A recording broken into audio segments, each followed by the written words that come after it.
Kejahatan kerah putih masih marak di Indonesia. Bahkan terkesan terjadi pembiaran. Untuk membahas hal itu bersama saya saat ini adalah Dr. Hendry Jayadi Pandiangan SHMH, di mana beliau adalah Dekan Fakultas Hukum Universitas Kristen Indonesia. Apa kabar, Amang? Selamat, kabar baik. Teman-teman, saya panggil Amang ya, takut saya durhaka karena Arianja dan Pandiangan itu satu geng. Jadi saya nggak bisa macem-macem dan saya bisa dipiting sama beliau. Apa kabar, Amang? Luar biasa, sehat, puji Tuhan. Beberapa kali kita ketemu waktu Amang jadi saksi ahli ya. Ya. Dan itu keren banget dengan suara yang menggelegar. Itu ciri khas atau emang tenggorokannya itu agak lebar atau gimana? Memang begitu, kalau ngasih keterangan mesti clear, jelas. Ya. Dan waktu itu yang di Jakarta Utara juga sampai hakim juga titip salam ke temen Amang kalau nggak salah. Ya. Saking dia antusias, karena Amang straight to the point ya. Amang, tanpa membuang waktu banyak, saya udah 2 bulan ini mencari Amang untuk membahas tentang white collar crime. Ya. Kejahatan kerah putih yang dimana di Indonesia ini ada kesan pembiaran. Saya mengatakan begitu karena satu ditangkap, muncul lagi, lebih dahsyat lagi angkanya. Ntar ini udah lagi sidang, ditahan, muncul lagi yang lebih dahsyat. Jadi uang di Indonesia nggak bisa habis, Amang ya. Katanya kita susah nih uang cash, tapi dikorupsi terus lah.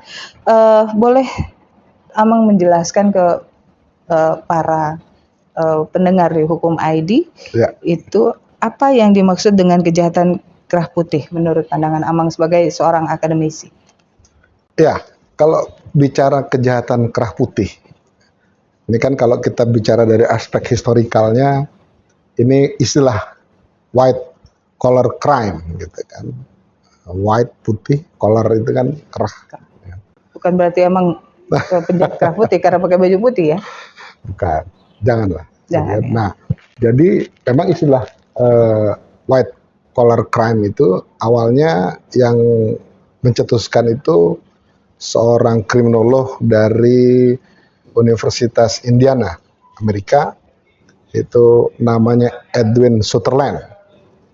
Jadi dalam tulisan beliau menyampaikan bahwa dalam pengembangan atau perkembangan manusia atau perkembangan hukum, gitu kan, hukum itu semakin dia berkembang maka kejahatan pun semakin berkembang. Dan kejahatan itu sudah tidak lagi dilihat dari pelakunya itu karena dia status sosialnya rendah, pendidikannya rendah, atau dia miskin dan sebagainya gitu, tidak punya kesempatan. Tidak. Ternyata dalam praktek hukum ada kejahatan yang dibuat oleh orang-orang yang memiliki kedudukan sosial yang tinggi, ya kan, kedudukan sosial yang tinggi, bahkan dia punya jabatan, bahkan dia punya profesi gitu ya, dan sepertinya kalau dilihat tidak mungkin dia melakukan kejahatan itu, makanya disebut white dia, ya. Makanya dia kejahatan yang sifatnya sangat profesional, gitu, dan kan? Terencana. Dan terencana, betul. Kan lawan katanya adalah blue collar crime, kan gitu. Jadi kejahatan dibuat oleh, jadi akhirnya dibuatlah dua pemisah. Ada kejahatan kerah putih, ada kejahatan yang kerah biru, kata blue collar crime itu tadi kan. Nah, gitu. Demikian. Ya. Dan kalau blue collar crime itu kan kejahatan yang dilakukan oleh kaum bawah gitu, betul. Ya. Dan itu bisa jadi dekat juga dengan kita kan, Amang, yang kehidupan kita sehari-hari. Betul. Amang, bagaimana Amang melihat kejahatan kerah putih dalam perspektif hukum pidana? Ya, kalau dalam perspektif hukum ya pasti masuk white collar crime itu kejahatan dalam perspektif hukum pidana. Tapi memang dia di-clustering, misalnya gini, kejahatan yang berbicara tentang profesi dia atau jabatan dia. Nah, makanya ada pasal-pasal di KUH pidana umum pun itu dapat dikategorikan sebagai white collar crime gitu ya, atau kerah putih. Misalnya kayak penipuan 378, penggelapan 372 gitu kan. Ada penggelapan dalam jabatan, suap menyuap gitu ya. Nah, itu juga bisa dikategorikan sebagai perbuatan kejahatan kerah putih gitu. Itu di pidana umum. Nah, pidana khususnya sekarang muncul kejahatan-kejahatan yang termodifikasi sedemikian rupa. Misalnya seperti tindak pidana korupsi gitu ya. Bahkan juga ada tindak pidana pencucian uang (TPPU). Nah, itu masuk dalam klaster tindak pidana yang disebut tindak pidana kerah putih. Jadi memang perspektifnya adalah pidana. Dan yang bisa juga dikatakan kejahatan kerah putih extraordinary crime ya, Amang ya? Ya, kalau kita ikuti perkembangan hukum, memang kan istilah extraordinary crime ini kan kejahatan-kejahatan kemanusiaan. Misalnya ada pelanggaran HAM, genocide, lalu kemudian ada namanya gross violence against humanity atau kejahatan kemanusiaan, kejahatan perang. Nah, kategori kejahatan HAM itu namanya extraordinary crime. Tetapi istilah ini kemudian digunakan di dalam penegakan tindak pidana korupsi. Bahwa korupsi itu adalah tindak pidana yang bersifat extraordinary. Sehingga memang betul-betul luar biasa. Kenapa? Karena dampaknya sangat masif dan meluas. Gitu kan? Mengganggu keadaan keuangan negara dan perekonomian nasional. Terus harus memenuhi unsur apa tuh, Amang, kalau seandainya kejahatan kerah putih ini? Ya, kalau kejahatan kerah putih, kalau kita lihat unsur-unsur pidana, memang kita itu ada beberapa bagian. Misalnya unsur subjek. Kan makanya dalam kalimat undang-undang itu selalu ada kata barang siapa. Barang siapa dengan sengaja menghilangkan nyawa orang lain atau barang siapa dengan maksud. Gitu. Jadi yang pertama adalah unsurnya subjek. Nah, kalau kejahatan kerah putih, pasti subjeknya itu bukan masyarakat biasa. Dia pasti orang yang punya jabatan, pasti seorang yang punya profesi, ya, seorang yang punya kedudukan sosial tinggi. Jadi dia tidak dikategorikan sebagai orang yang termarginalkan atau orang miskin lah, gitu ya, tanda petik. Jadi dilihat dari subjeknya, lalu kemudian dari kesalahannya. Nah, biasanya kejahatan kerah putih itu tidak mungkin ada kejahatan. Itu kan kalau bicara doktrin hukum pidana, kejahatan itu ada dua. Ada yang bersifat dolus, ada yang bersifat kulfah. Nah, dolus itu sengaja, kulfah itu karena kealpaannya. Hilaf. Gitu. Karena hilaf, betul. Nah, hilaf juga dibagi dua. Ada lata, ada levis, gitu ya. Nah, dalam konteks white collar crime, white collar crime, kejahatan kerah putih, itu tidak ada yang namanya hilaf. Dia pasti dengan maksud, dengan sengaja, dengan melawan hukum. Makanya kalimatnya seperti itu. Misalnya Undang-Undang Tipikor, pasal 2, pasal 3. Pasal 2 misalnya, barang siapa dengan melawan hukum, ya kan, menguntungkan diri sendiri atau orang lain atau korporasi, merugikan keuangan negara gitu ya, maka dipidana dengan pidana penjara sekian, gitu kan. Nah, ada minimalnya memang. Nah, jadi kategori kedua kesalahan selalu yang namanya kejahatan kerah putih itu bersifat sengaja atau dengan maksud. Lalu yang ketiga bersifat melawan hukum. Nah, ada wederrechtelijk ini. Nah, bersifat melawan hukum ini ya memang sama dengan pidana umum bahwa ketika bicara perbuatan melawan hukum pidana ya pasti ada dua yang dilanggar. Dia melanggar undang-undang atau dia melanggar kesadaran atau dia melanggar norma-norma yang hidup di dalam masyarakat. Makanya ada istilah menurut kesadaran hidup masyarakat bahwa perbuatannya adalah perbuatan tercela. Nah, jadi itu unsur-unsur yang bisa dibuktikan di dalam persidangan atau dalam perkara pidana yang berkaitan dengan kejahatan kerah putih. Ya. Dan itu mereka punya terstruktur sekali ya, Mang ya, untuk melakukan kejahatan itu. Nah, biasanya ada Mike saya katakan tadi, kalau dia unsur pidananya adalah kesalahan, dolus atau dengan sengaja. Kan teori dengan sengaja kan ada 3. Yang pertama ada namanya sengaja dengan sifat tujuan. Ya, artinya dia memang sudah punya kehendak. Kehendak bertujuan untuk, mohon maaf, merampok uang negara. Kemudian dia dengan tujuan untuk merusak perekonomian negara, misalnya gitu ya. Karena memang dia lakukan itu. Lalu kemudian ada yang namanya sengaja dengan keinsafan kepastian. Gitu kan? Artinya, oke lah, dia melakukan suatu perbuatan pidana, gitu kan? Tapi dia tahu akibat perbuatannya pasti akan mengakibatkan ini. Makanya istilahnya adalah akibatnya itu mengikuti perbuatannya. Gitu. Tapi tetap dilakukan. Tetap dilakukan, sehingga oke lah dia mau awalnya tidak bertujuan, nggak punya tujuan untuk membuat suatu pidana, untuk membuat tindak pidana korupsi. Tapi ketika dia duduk satu jabatan, maka dia lihat ada kesempatan, maka dia bisa masuk kategori sengaja dengan keinsafan kepastian. Ya kan? Misalnya begini, seorang direksi atau seorang anggaplah direksi BUMN atau apa. Kalau dia tanda tangan suatu kontrak dan kontrak itu merugikan, indikasi merugikan keuangan negara, mungkin dia tidak bermaksud. Tidak punya tujuan untuk itu. Tetapi ada keinsafan kepastian bahwa oh nanti akibat perbuatan dia tahu, oh nanti saya dapat untung nih. Oh nanti saya dapat kickback nih, atau dia dapat apa. Gitu. Baru yang ketiga adalah keinsafan kemungkinan. Tapi kategori tetap itu dengan sengaja. Kemungkinan kan dalam artian bahwa siapa tahu nanti saya dapat ini. Dimungkinkan lah, gak mungkin lah saya jabatan saya direksi kok, saya nggak mungkin nggak dapat jatah kan gitu. Nah, jadi itu yang jadi dia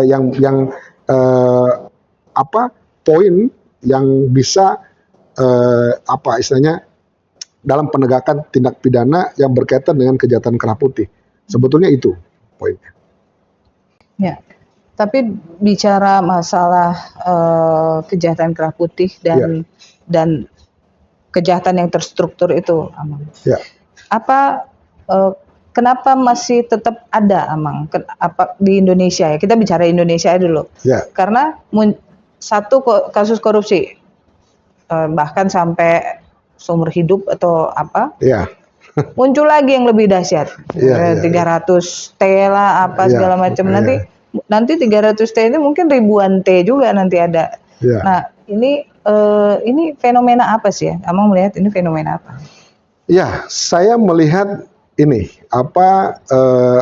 dalam kalau kita bicara teorinya Sacipto Raharjo bahwa hukum itu bersifat progresif, gitu kan. Maka kemudian kejahatan pun itu progresif, gitu. Bahkan kejahatan itu abadi, seabadi masyarakat, gitu kan. Bahkan dikatakan bahwa ketika kejahatan itu termodifikasi sedemikian rupa, gitu kan, maka semakin berkembang pola kejahatan itu. Makanya muncullah kejahatan kerah putih, seakan-akan tidak ada tindak pidana, tapi kemudian muncul ada akibatnya, ya kan, yang dirugikan akibat perbuatan itu, maka kemudian itu bisa menjadi satu persoalan pidana. Nah, kenapa orang melakukan itu? Saya bagi dua. Yang pertama adalah begini, saya awal-awal pernah saya buat statement di salah satu media, saya katakan bahwa yang pertama ada korupsi yang memang sistemik. Sistemik dalam arti secara sistem ya memang ya begitu, gitu ya. Contoh, seorang pejabat misalnya direktur BUMN, kan banyak tuh yang sekarang jadi pesakitan di sidang tipikor kan gitu.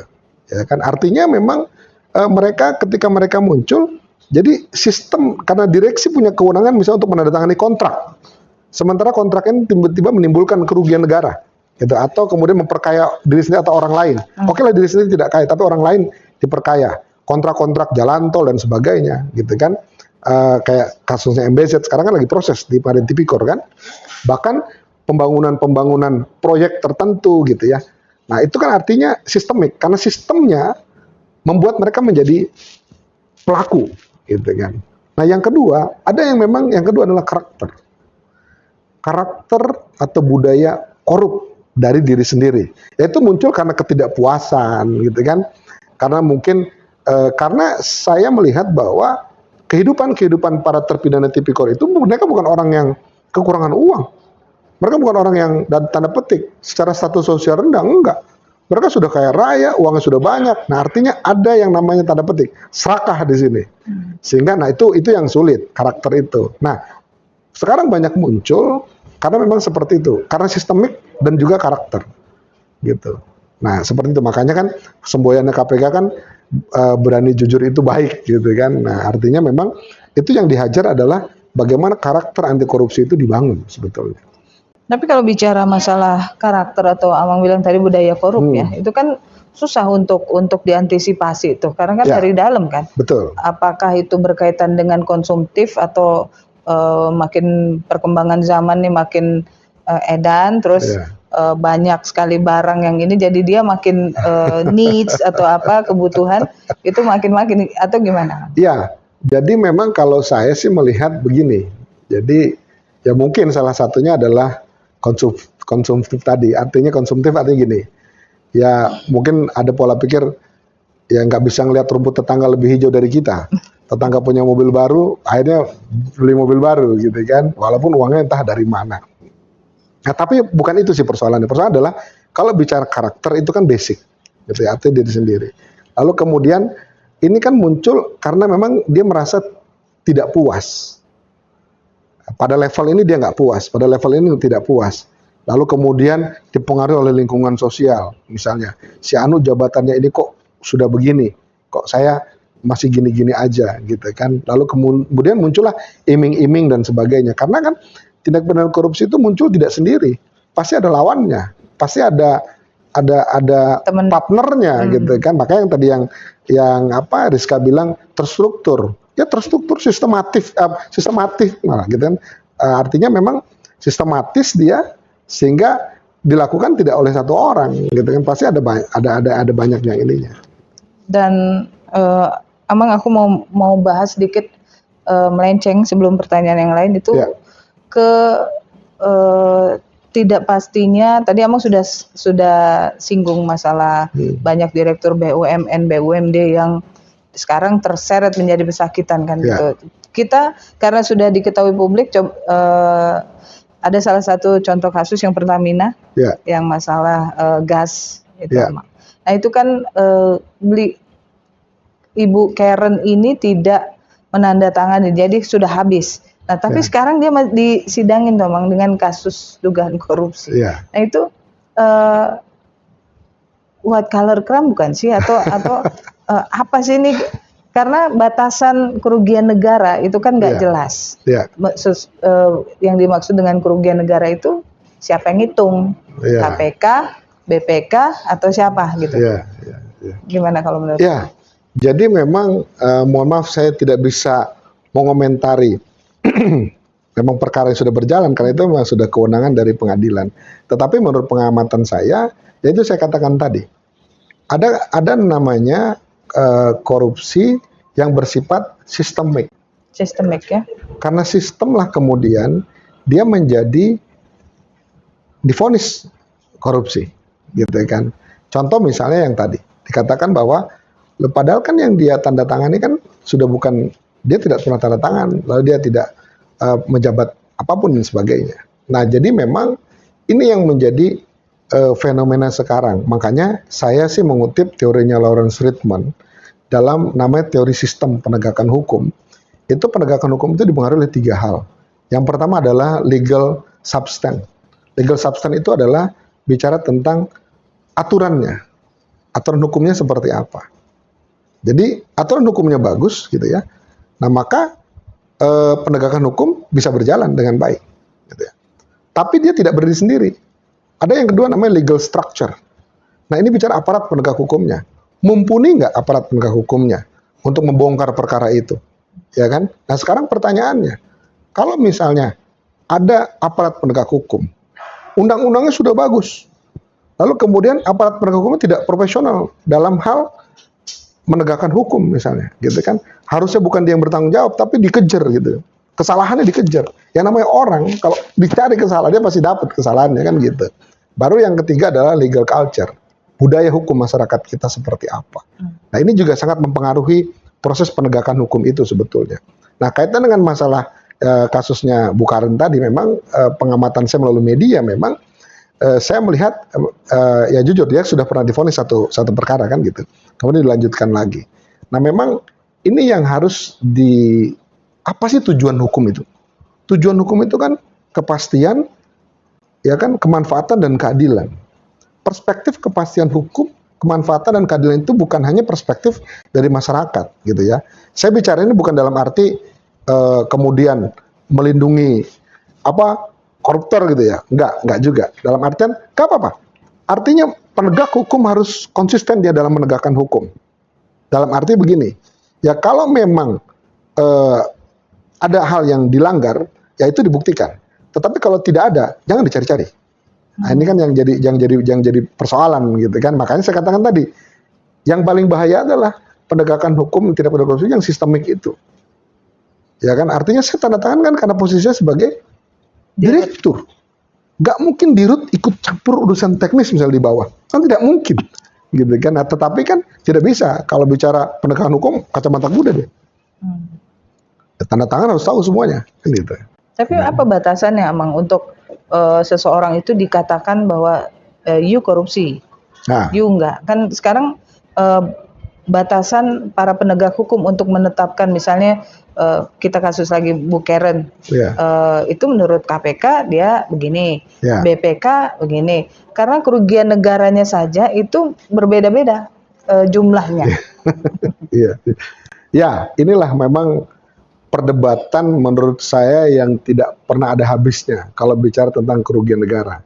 Jadi oke, sebelum ke situ saya tadi menanggapi dulu kaitan dengan masalah lalu kemudian kenapa seseorang itu gitu kan, apa sih batasan seseorang itu dikatakan korupsi, mana yang tidak gitu ya.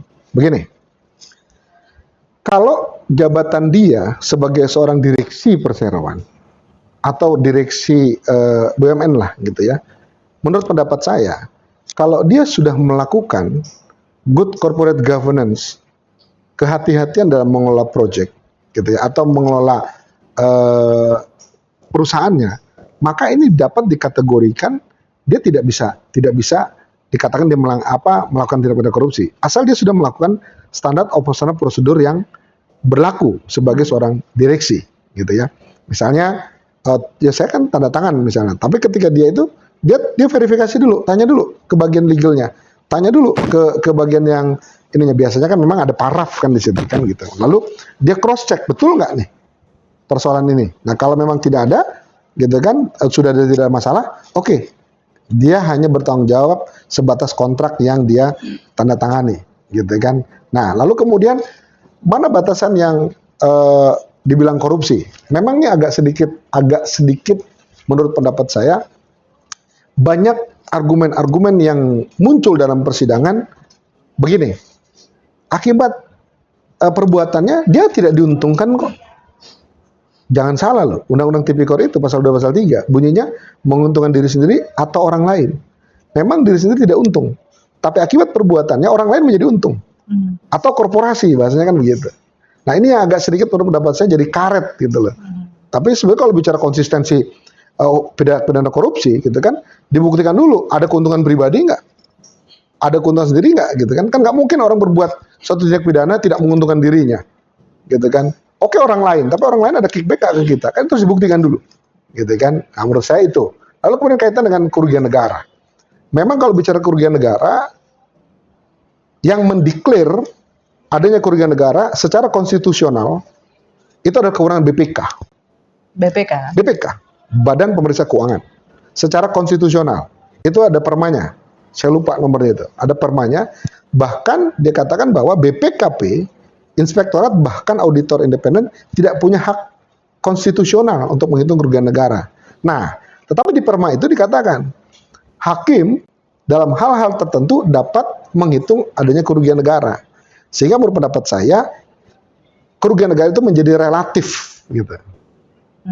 Tapi anehnya ada putusan MK kalau nggak salah tahun 2014 atau 16 saya lupa gitu kan, dinyatakan bahwa yang namanya tindak pidana korupsi itu adalah merupakan delik yang bersifat material, harus dibuktikan dulu akibatnya. Jadi ada namanya LHP, laporan hasil penghitungan kerugian negara, barulah bisa didakwa atau dituntut dengan pasal 2 dan pasal 3. Itu wajib hukumnya di putusan MK itu. Gitu kan, diwajib dibuktikan dulu ada akibatnya. Gitu kan. Nah, tetapi memang pada akhirnya tidak konsisten karena Undang-Undang Perbendaharaan Negara bilang yang namanya kerugian negara itu harus nyata dan pasti jumlahnya kan gitu. Iya. Nah, tetapi memang di dalam pengembangan hukum acara dalam tindak pidana korupsi biasanya ketika dihadirkan suatu laporan audit, nah di lembaran terakhir laporan itu sudah ditulis bahwa laporan ini bisa saja berubah apabila dengan ditemukannya data baru atau dokumen yang baru. Gitu. Nah itu yang memang agak sedikit, artinya bicara kerugian negara itu bicara pembuktian. Karena bisa saja dimungkinkan menurut laporan kerugian negara kerugian sekian, tetapi fakta dalam persidangan bisa kurang bisa lebih. Karena hakim punya kewenangan penuh untuk memutus itu. Gitu. Ya. Tapi kembali lagi ke white collar crime Ya. tadi ya. Kenapa marak? Apakah hukumannya terlalu rendah? Ya. Kalau di Cina kan langsung hukum mati gitu kan. Mungkin kalau di Aceh udah cubit pakai gunting kuku misalnya, atau apa gitu. Atau ada kesan pembiaran? Ya, ini memang kalau menjawab ini memang komprehensif dia dari semua sisi. Kita harus berpikir komprehensif integral gitu ya. Yang pertama, kenapa kemudian kejahatan itu tentang white collar crime ini termodifikasi sedemikian rupa sehingga sekarang menjadi marak. Bahkan hukuman seberat apapun tidak menjadi efek penjara, tetap dilakukan. Gitu ya. Nah, saya melihat begini. Yang pertama adalah memang yang tadi, seseorang itu dia serakah, kemudian dia punya kesempatan. Kembali ke karakter tadi. Ya, banyak juga kejahatan-kejahatan keraputi kan bukan cuma bicara korupsi. Misalnya yang kejahatan-kejahatan robot trading, mereka flexing kekayaan gitu kan, lepas dilihat, wih ternyata sumbernya dari mengkolek uang masyarakat, tapi kemudian masyarakat ketika mengklaim tidak bisa mengembalikan gitu ya. Nah itu. Atau mungkin sekarang fenomena yang marak itu adalah penerapan pembuktian terbalik. Itu salah satu tulisan di tesis saya itu tentang bagaimana on fund kering fund bewustas atau shifting burden proof itu untuk membongkar perkara-perkara korupsi. Nah, sekarang udah mulai muncul. Ada beberapa pejabat pajak, ada beberapa bea cukai, gara-gara anaknya flexing atau istrinya flexing, maka dibuktikan. Nah, ketika dia tidak bisa membuktikan harta yang dia peroleh itu secara halal, tanda petik secara halal, secara hukum, maka dia masuk dalam kategori yang tadi, dia korupsi, gitu ya. Bahkan dikatakan bahwa ya penerapan pembuktian terbalik tadi yang bisa membongkarnya, gitu kan. Nah, kaitan yang kedua adalah bicara masalah fenomena atau gejala yang timbul di dalam masyarakat sendiri, gitu kan. Nah, bayangkan saja bahwa masyarakat kita ini kan dalam apa ya? Makanya saya katakan tadi, salah satu faktor penegakan hukum kan ada yang namanya legal culture atau budaya hukum masyarakat. Contohlah kita misalnya minta sesuatu kan kalau kita nggak ngasih kan nggak enak. Nah ini muncul dan semakin besar dalam skala yang besar, gitu kan, bahkan mengiming-imingi, gitu ya. Nah itu kan emang penyakit masyarakat yang dari dulu. Ketika kita mohon maaf, artinya kita minta fotokopian atau apa kan ada sesuatu yang kita kasih lah, gitu, walaupun tidak jumlah besar. Tapi kan ketika ini dalam jumlah yang besar, maka ini juga satu hal yang menurut pendapat saya salah satu faktor kemudian maraknya ini. Nah yang ketiga soal hukuman, memang betul. Dalam perjalanan penegakan hukum pidana, kalau tidak salah pada saat zaman Bung Karno, itu pernah menghukum satu orang terpidana korupsi hukuman mati. Setelah itu nggak ada lagi. Tapi negara kita boleh, emang? Boleh. Kan pasal, kalau tidak salah pasal 2, pasal 3, pasal 4 Undang-Undang Tipikor kita mengatur apabila korupsi itu dilakukan dalam misalnya bencana alam dan sebagainya, maka dapat divonis atau dituntut dengan pidana mati. Nah kemarin itu pernah salah satu terdakwa di Jakarta Pusat kalau nggak salah itu juga dituntutnya oleh jaksanya pidana mati. Itu ngeri. Yang kasus bansos? Bukan ada sebelum kasus bansos itu. Ada, saya lupa namanya. Mungkin kalau di searching di Google ada itu. Gitu kan. Makanya ketika itu dituntut pidana mati, ada bisa dituntut pidana mati. Gitu kan. Karena memang perbuatan pidananya ada alasan pembenar dia dituntut pidana mati. Nah, bicara hukuman, sebentar. Bicara hukuman itu memang saya lihat gini. Sekarang mulai muncul ada hukuman korupsi itu misalnya 10 tahun, 12 tahun dan sebagainya. Nah, itu tidak memenuhi rasa keadilan masyarakat. Ini fenomena masyarakat yang muncul. Lalu yang kedua, memang harusnya dihukum seperti apa sih? Supaya seorang terpidana tipikor ini dia jera, tidak melakukan mengulangi perbuatannya. Pola dimiskinkan. Ya kan, banyak yang disita seluruh harta kekayaannya. Tapi nggak kapok-kapok, emang. Tapi nggak kapok-kapok. Itu kembali ke tadi, karakter kan, gitu kan. Lalu sekarang lagi mulai marak tentang pidana sosial. Nah, ini menarik nih, gitu kan. Apakah akan diterapkan juga dalam tindak pidana korupsi? Saya sering membayangkan gitu ya, terpidana korupsi dipakein baju orange misalnya, lalu kemudian kakinya dirantai suruh membersihkan sampah di Kali Ciliwung dekat Manggarai. Lalu dipublikasi. Nah, ini mungkin bisa jadi alternatif gitu kan. Dan kemarin saya ikut seminarnya yang diadakan oleh Menko Polhukam kaitan dengan masalah hukum kerja sosial dalam hal. Tapi belum diterapkan kan, Bang? Ini di KUHP yang baru sudah mulai. Nanti mungkin tahun 2026 lah. Karena kan banyak hal yang perlu dipenuhi gitu kan. Nah, jadi hukuman sendiri itu juga saya melihat sehingga saya dalam posisi yang ya tidak ada penjara juga. Even nanti pun saya yakin karena dibicara karakter, dipidana mati pun gitu kan, tetap marak gitu. Seperti narkoba kan akhirnya. Walaupun pidana matinya ada yang dipidana mati, tetap sampai detik semalam pun masih ada penggerbekan pesta narkoba. Tapi kan masyarakat kita latah nih emang. Ya. Kalau bicara hukum, masyarakat kita latah sekali karena adab kemaluan. Ya. Kalau di luar negeri, Cina, dia pasti akan tertunduk malu. Ya. Kalau koruptor di negara kita dada-dada tuh di kamera, oh ya dada-dada. Nah itu kan kalau misalnya kita bicara masalah sanksi sosial tadi disuruh bersihin, paling dia juga dada-dada juga di Kali Ciliwung. Iya, kembali ke tadi, makanya saya katakan bahwa korupsi itu yang sistemik dan karakter yang memang dia karakternya korup kan gitu. Ya kalau senyuman koruptor ini kadang-kadang menyakitkan hati masyarakat Indonesia sebetulnya. Tetapi ada dua yang saya lihat. Ketika dia dada dengan wartawan dan dia senyum gitu kan. Mungkin satu sisi dia pahlawan karena nutupin sesuatu yang besar gitu kan. Makanya dia bilang gitu kan. Tetapi kan ya harusnya seyogianya tidak seperti itu. Gitu. Oh ini efek publisitas itu ya? Ya. Gitu. Jadi kasus ini terus datang muncul gitu. Jadi turun ya. Terus ada kesan diskriminatif kan antar koruptor ya. Aduh bangga banget bilang koruptor. Misalnya kasus X 10 tahun, kasus Y 15 tahun. Yeah. Padahal hampir mirip. Bahkan yang X ini lebih rendah, yang lebih tinggi ngambilnya. Kenapa dia bisa rendah kalau ini? Nah itu menurut kamu gimana? Apa kita nggak punya kepastian hukum untuk hukum koruptor? Ya, sebetulnya kalau bicara tentang undang-undang itu clear. Ada batas minimum dan batas maksimum. Ya kan misalnya pasal 3 misalnya atau pasal 2 itu kan ada 1 sampai maksimal 15 tahun. Ada yang minimum 4 tahun sampai 15 tahun atau seumur hidup atau hukuman mati. Jadi memang kalau saya melihat begini, dalam persidangan pidana itu kita menganut namanya negative Wettelich Stelsel. Artinya sistem pembuktian menurut undang-undang secara negatif. Nah, kenapa muncul itu? Karena yang pertama adalah begini. Pembuktian kita itu kan minimal dengan 2 alat bukti.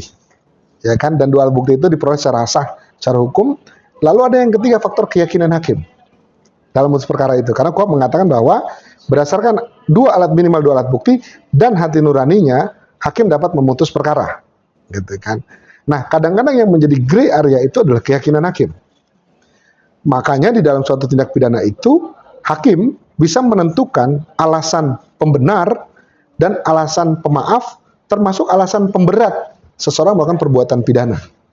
Sehingga muncul perbedaan vonis hakim itu, karena tergantung keyakinannya. Nah pasti keyakinannya juga melihatkan bukti gitu ya. Nah, misalnya begini, dulu ada gejala-gejala misalnya salah satu penegakan korupsi itu bagaimana merecovery kerugian negara. Ketika seseorang itu sudah mengembalikan kerugian negara misalnya sekian ratus miliar atau sekian triliun, nah itu bisa menjadi alasan pemaaf. Jadi alasan pengurangan hukuman gitu. Pengurangan hukuman gitu kan bisa jadi. Yang satu enggak, sehingga perekonomian negara dirugikan. Bisa jadi itu terjadi gitu kan banyak misalnya bisa gini, faktor pemberat bahwa perbuatan pidana yang dilakukan oleh terdakwa tersebut ya mencederai rasa keadilan masyarakat. Ya kan? Lalu yang kedua, sebagai aparat penegak hukum harusnya berkelakuan baik, tetapi dia mencerminkan aparat penegak hukum yang tidak baik atau pejabat yang tidak baik. Itu pemberat, gitu. Bisa ditambah pidananya.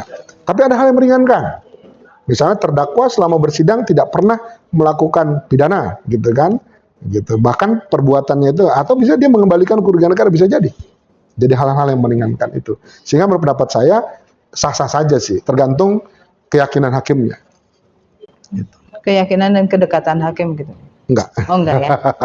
Enggak boleh beliau ngomongnya, biar saya aja gitu. Undang-undang bicara keyakinan hakim. Oke. Bahkan hati nuraninya, bahasanya begitu. Ya. Walaupun itu bisa ditafsirkan bias juga, Mang ya. Multitafsir, sangat multitafsir dan subjektif. Dan subjektif, karena kan kedekatan. Sekali lagi sorry teman-teman, bukan kedekatan ya, tapi keyakinan hakim. Ya. Kalau hakim itu diyakinkan dengan apa gitu, mungkin bisa gitu, Mang ya. No comment. No comment. Ya, Amang, tadi Amang sudah mengungkit atau menyebut bahwa korupsi atau kejahatan kerah putih mencederai keadilan untuk masyarakat. Ya. Nah itu apa dampaknya, Amang, untuk masyarakat? Ya, pasti secara luas. Ya, secara luas pasti misalnya begini. Ini yang sederhana aja. Misalnya ada satu korupsi yang merugikan keuangan negara sekian triliun, yang misalnya 300 triliun, 300 T, merugikan keuangan negara. Artinya ada sesuatu dari negara itu yang diambil, atau sesuatu yang seharusnya milik negara tidak dikembalikan ke negara, malah dinikmati secara pribadi. Itu kalau dipakai untuk subsidi pendidikan rakyat Indonesia dari Sabang sampai Merauke, itu cukup. Atau meningkatkan kualitas pendidikan, atau meningkatkan misalnya infrastruktur, gitu kan. Makanya dulu saya pernah berpikiran liar waktu itu, sebetulnya untuk bayar utang negara, itu kumpulin aja cita-cita koruptor itu, gitu, dikumpulkan, gitu kan. Nah, itu bisa jadi pendapatan negara di luar pajak, gitu kan. Nah, seperti itu. Nah, jadi kenapa kemudian dia mencederai keadilan masyarakat? Karena itu tadi. Harusnya rakyat punya kesempatan untuk hidup yang lebih baik, mendapatkan pendidikan yang lebih baik. Tetapi karena uangnya diambil, gitu kan, secara melawan hukum, maka masyarakat tidak menikmati itu. Nah, itulah makanya dikatakan bahwa sangat mencederai rasa keadilan masyarakat. Ya. Gitu. Untuk kasus yang sangat mencederai keadilan untuk masyarakat itu, ada beberapa contoh kasus. Contohnya ada yang di Pengadilan Jakarta Selatan, tapi itu karena pribadi. Tapi ada juga nih robot trading. Itu kan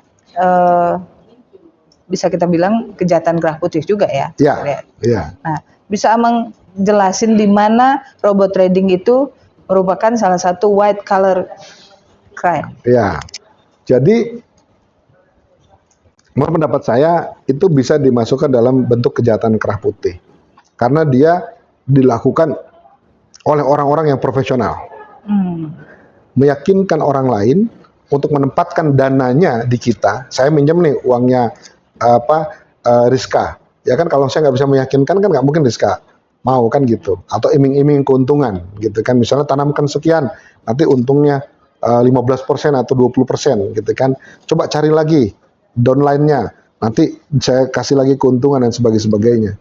Nah, ini kan butuh suatu keahlian, ini butuh suatu profesi yang khusus untuk itu, bahkan tidak sungkan-sungkan menggunakan tenaga-tenaga influencer, baik tiktokers atau youtubers gitu ya, bahkan artis untuk menjual produknya. Untuk itu kan, untuk menjual produk robot trading itu. Sehingga menurut pendapat saya ini bagian dari kejahatan kerah putih. Lalu yang kedua, perbuatannya ini kemudian merugikan masyarakat. Misalnya masyarakat yang sudah percaya, menanamkan, dan memang yang menjadi korban itu bukan masyarakat kelas bawah. Saya pernah jadi ahlinya berkali-kali ketika di Malang, saya pernah jadi ahlinya, Jakarta Utara saya pernah jadi ahlinya juga. Perkara ini. Dari korban? Dari jaksa. Oh, dari jaksa. Dari penuntut umum, saya jadi ahlinya. Dan saya katakan bahwa ya arti perbuatannya itu dimasuk dalam kategori yang tadi, ya skema Ponzi bahasanya, gitu kan, atau dia melanggar undang-undang perdagangan, yaitu tentang skema piramida. Jadi artinya bahwa dia mendapatkan keuntungan tidak berdasarkan barang yang dia jual, tetapi mengandalkan hubungan kemitraan. Misalnya Rizka ada downline-nya 5 orang ada downline terus. Nah, dan mengumpulkan uang. Uang itulah kemudian yang dia putar. Sebagian digunakan untuk kepentingan pribadi, lalu kemudian setelah itu ada satu titik di mana likuiditasnya masalah. Ketika kita klaim, dia nggak bisa bayar keuntungan. Ya karena memang sudah habis. Dan itu putarannya triliunan. Itu luar biasa itu. Gitu kan. Nah, jadi itu merupakan, dan itu tidak bisa dilakukan oleh golongan masyarakat kelas bawah. Ya kan, makanya ketika disita kan luar biasa itu kan. Lamborghini atau Ferrari-nya disita semua kan gitu. Nah, yang ketiga, apa yang dilakukan itu biasanya tidak punya izin dari menteri terkait gitu. Jadi memang kebanyakan itu. Jadi dia ibaratnya itu seperti kegiatan arisan atau yang bersifat multi level marketing, tapi tidak ada produk yang dia jual. Beda dengan beberapa MLM yang memang dia menjual suatu produk kesehatan, obat atau apa, kan ada barang yang dia jual. Lalu selisih keuntungannya itulah kemudian karena dalam partai banyak dibagikan kepada membernya gitu ya. Kalau ini kan enggak. Iming-iming namanya. Ini iming-iming kan, ini member get member, ada money game di sini. Jadi uang yang diputar. Gitu. Uang-uang itu aja yang diputar. Tidak ada bisnis apapun. Nah, sehingga ada satu titik yang tadi. Nah, sehingga inilah merupakan satu kejahatan yang tidak bisa dilakukan oleh orang biasa. Makanya di sini nah white collar crime-nya. Tapi untuk mencederai rasa keadilan untuk masyarakatnya apa dari robot trading? Ya misalnya gini, itu kalau di persidangan robot trading itu mohon maaf, itu korbannya itu pada baris itu di depan pengadilan. Saya pernah satu ketika masuk ke Jakarta Utara, ada satu korban persidangan robot trading di sana, saya ditarik sama pengunjung sidang, Pak, Bapak dari mana? Saya ahli dari jaksa. Awas ya, kalau Bapak ngasih keterangan yang meringankan terdakwa. Bapak tahu nggak, 5 miliar Pak uang saya hilang. Nah, lalu datang ibu-ibu lagi, 10 miliar Pak uang saya hilang. Datang lagi, saya Pak gini-gini, sampai dia kawal persidangan itu. Artinya ada kerugian masyarakat yang bersifat masif atau luas.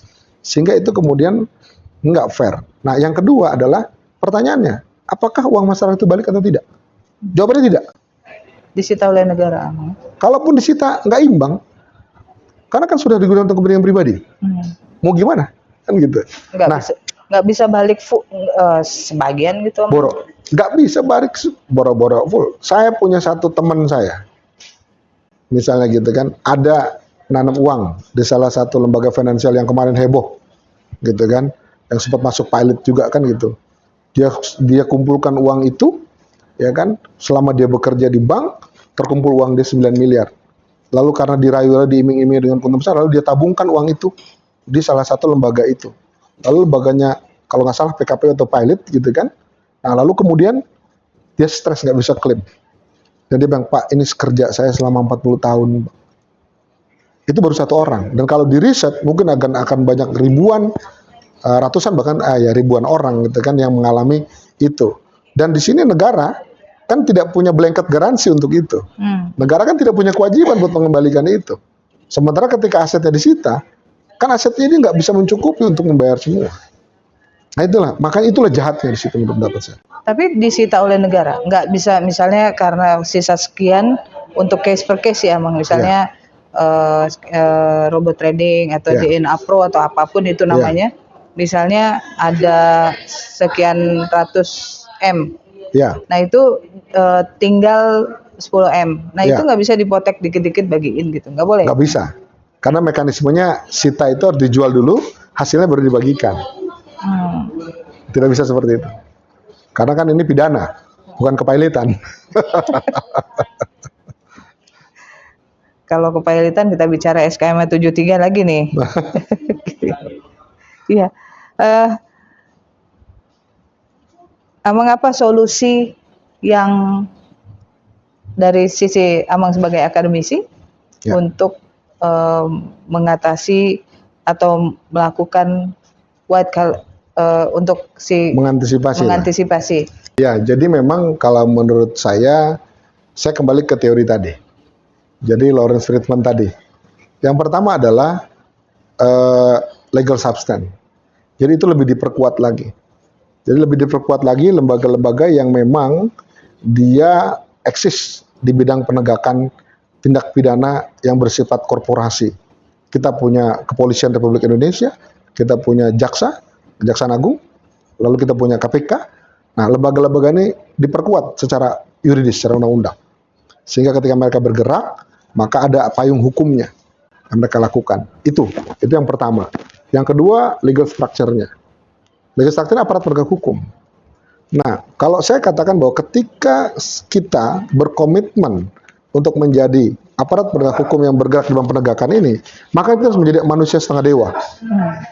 Ya kan? Tidak takut miskin, tidak takut ini. Jadi itu. Nah, lalu kemudian dia harus mengupgrade, gitu kan, kemampuan dia dalam melakukan penyidikan misalnya, gitu ya. Artinya dia harus betul-betul profesional.